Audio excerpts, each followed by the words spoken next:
నమస్తే, welcome to special topic. ఏపీలో రాజకీయాలకు సంబంధించి ప్రజలంతా కూడా ఉత్కంఠగా ఎదురు చూస్తున్నారు. ఏ జిల్లాకు సంబంధించి ఎన్ని సీట్లు ఏ పార్టీకి వస్తాయి, ఏ అభ్యర్థి ఏ పార్టీ తరపున పోటీ చేస్తాడనేటటువంటిది. దీనికి సంబంధించి ప్రస్తుతం ఏదైతే శ్రీకాకుళం జిల్లాకు సంబంధించి చూసుకుంటే కనుక శ్రీకాకుళం లోక్సభ స్థానానికి సంబంధించి బలాబలాలు ఎలా ఉన్నాయి, ఏ పార్టీకి ఎలాంటి బలం ఉంది, అలాగే అక్కడ గతంలో పనిచేసినటువంటి ఎమ్మెల్యేలు కావచ్చు, అలాగే శ్రీకాకుళం స్థానం నుంచి ఎంపీ కావచ్చు, అలాగే ప్రస్తుతం అభ్యర్థులకు సంబంధించి, అలాగే అక్కడ ఉన్నటువంటి సామాజిక వర్గాలకు సంబంధించినటువంటి సమగ్ర సమాచారం అందించడానికి మనతో సిద్ధంగా ఉన్నారు డిఏఆర్ సుబ్రహ్మణ్యం గారు. నవ్యాంధ్ర ఇంటలెక్చువల్ ఫోరంకి సంబంధించి చైర్మన్గా ఉన్నారు. సార్ నమస్తే. సార్, ఈరోజు మనం శ్రీకాకుళం లోక్సభ స్థానానికి సంబంధించి మనం చెప్పుకుంటే కనుక అక్కడ ఉన్నటువంటి రాజకీయ పార్టీల బలాబలాలు, అక్కడ ఉన్నటువంటి పొలిటికల్ హిస్టరీ ఏంటి? శ్రీకాకుళం లోక్సభలో 7 అసెంబ్లీ నియోజకవర్గాలు ఉన్నాయి. 7 అసెంబ్లీ నియోజకవర్గాలు కూడా జనరల్ అసెంబ్లీ నియోజకవర్గాలే. అలానే శ్రీకాకుళం లోక్సభ కూడా జనరల్ లోక్సభ నియోజకవర్గమే. ఈ 7 అసెంబ్లీ నియోజకవర్గాలు కూడా శ్రీకాకుళం జిల్లాలోనే ఉన్నాయి. ఈ శ్రీకాకుళం లోక్సభకి ఒక గొప్ప చరిత్ర ఉంది. అదేమిటంటే, స్వాతంత్ర సమర యోధులు ఉమ్మడి మద్రాసు రాష్ట్రంలో, ఆంధ్ర రాష్ట్రంలో మంత్రిగా పనిచేసిన వారు గౌతు లచ్చన్న గారు 2 సార్లు ఈ నియోజకవర్గం నుంచి లోక్సభకి ఎన్నికయ్యారు. అది ఈ లోక్సభకు ఉన్న ప్రాశస్త్యాల్లో ఒకటి. వారి తర్వాత చెప్పుకోదగ్గ వాళ్ళు ఎర్రంనాయుడు గారు. 1983లో ఎన్టీ రామారావు గారు పిలుపు మేరకు రాజకీయాల్లోకి వచ్చి ఎమ్మెల్యేగా ఆయన ప్రస్థానం ప్రారంభమై మంత్రిగా కూడా చేశారు. 1996లో మొదటిసారిగా లోక్సభకి ఆయన ఎన్నికయ్యారు. 1996, 98, 99, 2004 4 సార్లు ఎర్రంనాయుడు గారు ఈ శ్రీకాకుళం లోక్సభకి ప్రాతినిధ్యం వహించారు. ఆ తర్వాత ప్రస్తుతం ఆయన కుమారుడు రామ్మోహన్ నాయుడు గారు ప్రాతినిధ్యం వహిస్తున్నారు. ఆయన 2014లో కూడా గెలిచారు. అంటే 2014లో, 2019లో 2 సార్లు రామ్మోహన్ నాయుడు గారు ఇక్కడి నుంచి ఆయన లోక్సభకి ఎన్నికయ్యారు. వీరిద్దరూ కాకుండా అక్కడ చాలా పాపులర్ నాయకులు బొడ్డేపల్లి రాజగోపాలరావు గారు, కణితి విశ్వనాథం గారు. ఇలాగా ఈ నియోజకవర్గం నుంచి ప్రాతినిధ్యం వహించిన అందరూ కూడా చాలా గొప్పవారు, చాలా పేరు తెచ్చుకున్నారు ప్రజల్లో నుంచి. అయితే వీరందరూ ఒక ఎత్తు అయితే గౌతు లచ్చన్న గారు ఒక ఎత్తు. గౌతు లచ్చన్న గారు మొత్తం ఉమ్మడి మద్రాసు రాష్ట్రంలోనే చాలా గొప్ప బీసీ నాయకులుగా ఆయన పేరు తెచ్చుకున్న స్వాతంత్ర సమర యోధులు. ఈ నియోజకవర్గంలో 7 అసెంబ్లీ నియోజకవర్గాలు ఉన్నాయి. ప్రస్తుతం 2 మాత్రమే టీడీపీ ఎమ్మెల్యేలు ఉన్నారు. మిగతా 5 కూడా వైసీపీ ఎమ్మెల్యేలే ఉన్నారు. ఇచ్చాపురం, టెక్కలి ఈ 2 నియోజకవర్గాలు టీడీపీ ప్రాతినిధ్యం వహిస్తుంది. ముందుగా ఇచ్చాపురం తీసుకుందాం. ఇచ్చాపురంకి ప్రస్తుతం ఎమ్మెల్యేగా ఉన్నది బెందాళం అశోక్ గారు. ఈయన తెలుగుదేశం పార్టీకి సంబంధించిన ఎమ్మెల్యే. ఇది 1952 నుంచి ఉన్న ఒక పాత నియోజకవర్గం. 2,46,000 మంది ఓటర్లు ఉన్నారు.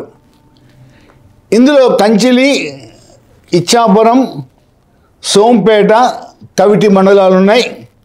ఇక్కడ సంఖ్యాపరంగా రెడ్డిక కులస్తులు ఎక్కువ మంది ఉంటారు.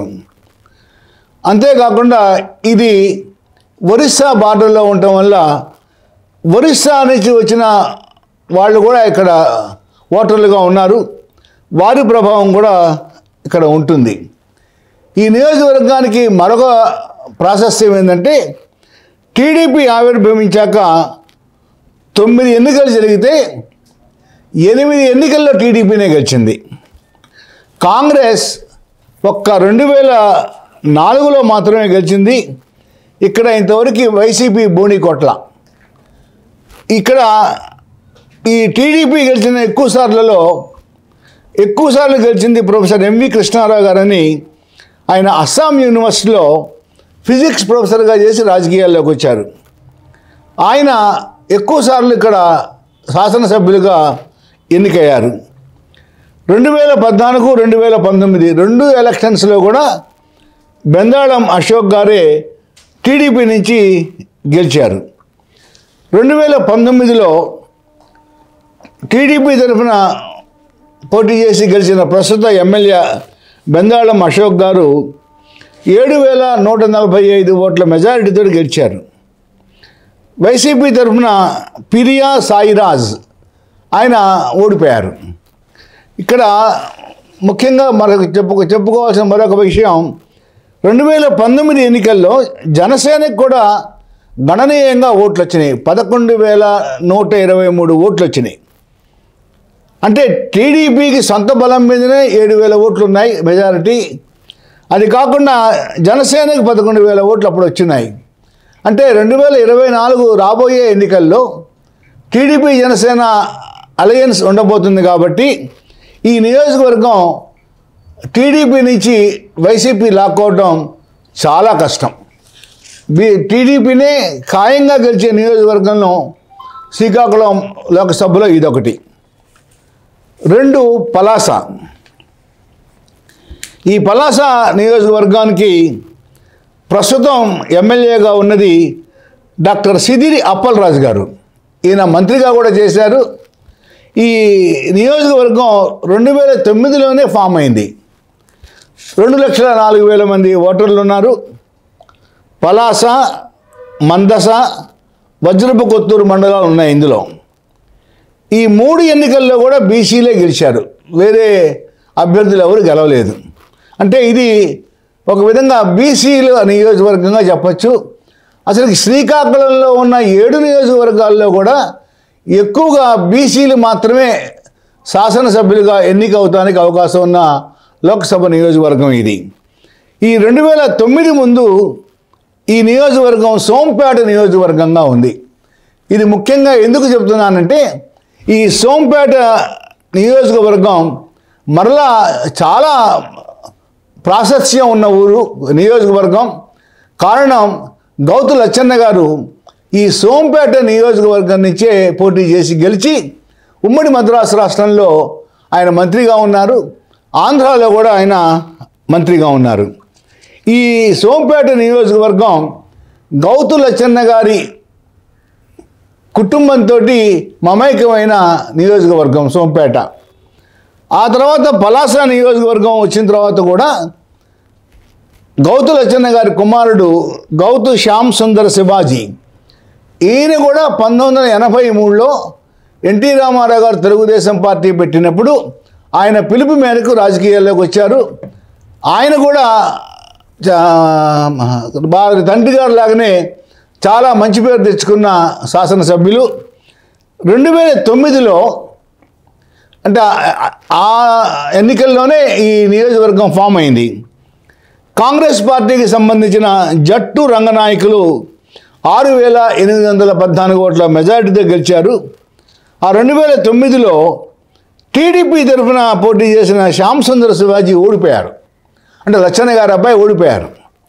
కారణం, ఇక్కడ ప్రజారాజ్యం పార్టీకి 2009లో 22,000 ఓట్లు వచ్చినాయి. అంటే 18.8%, ఆల్మోస్ట్ 19% ఓట్లు వచ్చినాయి. బహుశా ఆ ఓట్లు చీలిక వలన టీడీపీ శ్యామ్ సుందర్ శివాజీ గారు ఇక్కడ ఓడిపోయారు. 2014లో టీడీపీ తరఫునే మళ్ళీ శ్యామ్ సుందర్ శివాజీ గారు 17,500 ఓట్ల మెజారిటీతోటి గెలిచారు. 2019 వచ్చేటప్పటికి వైసీపీ నుంచి డాక్టర్ సిదిరి అప్పలరాజు గారు పోటీ చేసి 16,000 ఓట్ల మెజారిటీతో గెలిచారు ఆయన. 2019 ఎన్నికలకి లచ్చన్న గారి మనవరాలు శ్యామ్ సుందర్ శివాజీ కుమార్తె గౌతు శిరీష్ గారు పోటీ చేశారు. ఇక్కడ ఈవిడి మీద 16,000 ఓట్ల మెజారిటీతోటి సిదిరి అప్పలరాజు గారు గెలిచి ఆయన మంత్రిగా కూడా చేశారు. జగన్మోహన్ రెడ్డి గారి క్యాబినెట్లో ఆయన మంత్రిగా కూడా చేశారు. 2019లో ఇక్కడ జనసేనకి 6,000 ఓట్లు వచ్చాయి. ఇప్పుడు 2024 ఎన్నికలకి వైసీపీ తరఫున ఆల్మోస్ట్ సిదిరి అప్పలరాజు గారే మరలా పోటీలో ఉంటారు. టీడీపీ నుంచి కూడా బహుశా గౌతు శిరీష్ గారే ఉంటారని మనం ఎస్యూమ్ చేయవచ్చు. అయితే ఇక్కడ సిదిరి అప్పలరాజు గారు గెలవటం చాలా కష్టమే ఈసారి. వివిధ కారణాల వలన ఆయన వివాదాస్పదం కావటం, జనసేన టీడీపీ అలయన్స్లోకి రావటం, ఈ 2 కారణాలు గౌతు కుటుంబానికి ఆ నియోజకవర్గంలో ఉన్న ప్రజల్లో ఉన్న మంచి పేరు, వీటన్నిటి వలన వైసీపీ ఈ నియోజకవర్గంలో గెలవటం చాలా కష్టం, సీటు నిలుపుకోవడం చాలా కష్టం. టీడీపీకే ఎక్కువ అవకాశాలున్న నియోజకవర్గం ఇది కూడాను.